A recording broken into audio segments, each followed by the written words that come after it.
Marcus Webb was not a man who scared easily. He was 34, lived alone by choice, liked it that way. His apartment on the 4th floor of a building on Creston Avenue was his space. Organized, predictable, exactly the way he wanted it. He knew every sound the pipes made, every creak in the floorboards, every shadow the streetlight threw across his bedroom ceiling at night. He knew his home the way you only know a place when you live in it alone, which is why the cup didn't make sense. Marcus was a creature of habit. Every morning without exception, alarm at 6:15, shower, 1 cup of coffee, out the door by 7:10, 1 cup. He lived alone. He drank alone. 1 cup. He'd done it that way for 3 years. So on a Tuesday morning in late March, when he walked into his kitchen and found 2 cups in the drying rack, he stopped, stood there in his socks, staring at them. 2 identical mugs, both clean, both dry, both turned upside down the way he always placed them after washing. He picked up the second cup and turned it over in his hands. Clean, completely clean, washed and dried. He set it back down, told himself he must have washed an extra one without thinking. Distracted, half asleep. It happened. He poured his coffee, drank it standing at the counter, the way he always did, and he went to work. He didn't think about it again until the next morning. Wednesday, alarm at 6:15, shower, kitchen, 2 cups in the drying rack. Marcus put his coffee down. Before he'd even poured it, he stood at the sink and looked at those 2 cups for a long time. He was certain, completely certain, he had only used one yesterday.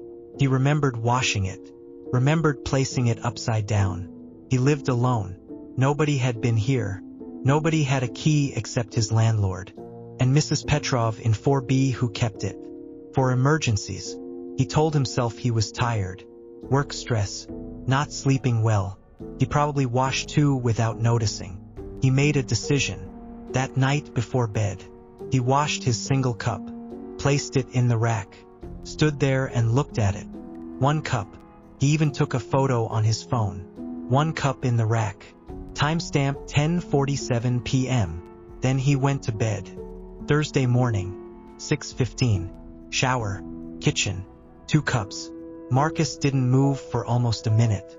He took out his phone, opened his photos, looked at the image from 10:47 p.m. 1 cup, looked at the rack in front of him. 2 cups, both clean, both dry, both turned upside down. His coffee went cold on the counter. He never drank it.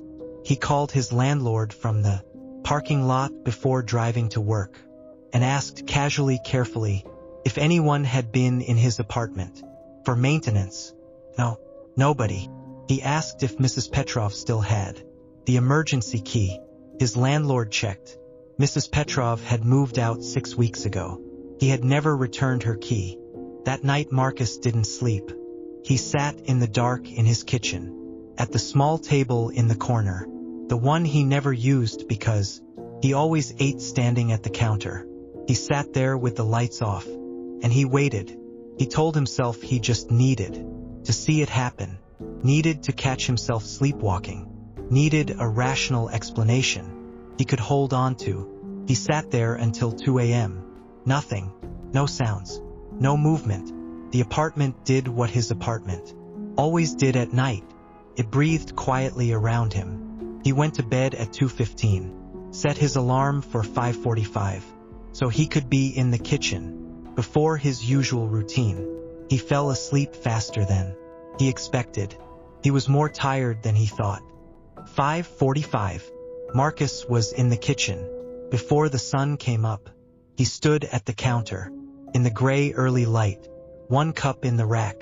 He exhaled, made his coffee, drank it slowly, felt the tightness in his chest begin to loosen. He was halfway through the cup when he noticed the chair, the small table in the corner, the one he never used. There were 2 chairs at that table. He had never needed 2 chairs. The second one had always been pushed flush against the wall. It wasn't flush against the wall. It was pulled out slightly, the way you pull a chair out when you sit in it, the way someone had sat in it. In the dark, while he slept, Marcus set his coffee cup down. Very carefully, he looked at the chair. He looked at the single cup in the rack. And he understood. They hadn't washed the cup that morning, because he'd woken up early. He was in the kitchen, and whatever had been coming into his kitchen every night hadn't had a chance to yet. Marcus called the police at 6:03 a.m. 2 officers swept the apartment. They found nothing at first.